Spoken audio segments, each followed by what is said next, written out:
हमें प्रश्न दिया हुआ है गुणनखंड ज्ञात कीजिए।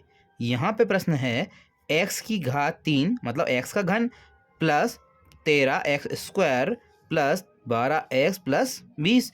यहाँ पे हमको जो 3 घात दे रखी है इसका मतलब ये है इसके गुणनखंड 3 बनेंगे। तो हमको इसको पीछे से हल करते चलना है। किस प्रकार करेंगे? यहाँ आपको पीछे दे रखा है 20। अब आपको इसके जस्ट पहले वाला नंबर 32x है, इसको ऐसा तोड़ना है जिसमें 20 भी आ जाए। तो हम इसको तोड़ते हैं 20x। अब 20 और कितने 32 हो जाएंगे हमारे, 20 और 12 32। तो यहाँ लिख देते हैं हम आगे 12x। यहाँ हो जाएगा आपके पास प्लस, यहाँ भी हो जाएगा प्लस, क्योंकि 20 और 12 32। 32 को तोड़ दिया हमने। अब ये आपका एक बन गया, इनमें से हम 20 कॉमन ले सकते हैं। दूसरा देखते हैं, यहाँ पे आपका 12x है, तो इसके जस्ट आगे वाला नंबर को ऐसा बनाना है जिसमें 12x बन जाता है। तो ये बनेगा आपका 13 है, तो हम इसको ये लिख सकते हैं 12x² प्लस 1x²। लेकिन 12 पीछे है तो यहाँ पीछे लिखना पड़ेगा आपको 12x² और 12 और 1 13। तो यहाँ लिख देंगे 1x²। एक का मतलब जो अंडरस्टूड रहता है, ये आपका प्लस हो जाएगा, ये आपका प्लस, क्योंकि 12 और 1 13।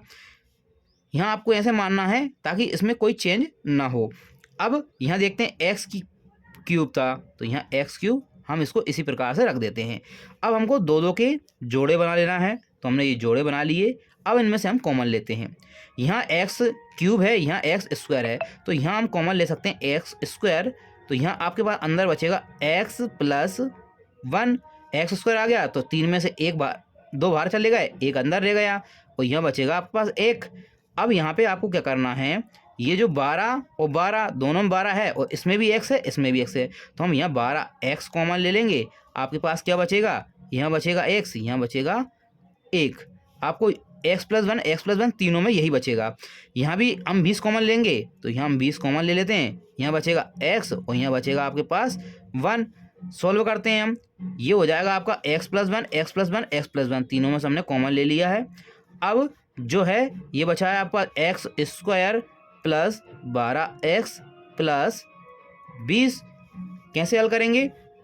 यहाँ हम देखते हैं स्क्वायर दे रखा है, तो हमको 12 को ऐसा बनाना है कि जो गुणा करने पे 20 आना चाहिए और जोड़ने घटाने पर 12 आना चाहिए। तो हमारा पास कितनी संख्या बन जाएगी, ये बन जाएगी 10 दूनी 20, और 10 और 2 कितने हो जाएंगे 12। तो हम यहाँ लिखते हैं x plus 1 x² plus 10x plus 2x plus 20। अब यहाँ पे हम ये देखते हैं कि ये आपका x प्लस 1, इसको लेते चलना है। यहाँ पे क्या कॉमन आ सकता है, तो x² और 10x में से हम x कॉमन ले सकते हैं। तो हम यहाँ x कॉमन ले लेते हैं। क्या बचेगा आपके पास, यहाँ बचेगा x और यहाँ बचेगा आपके पास 10।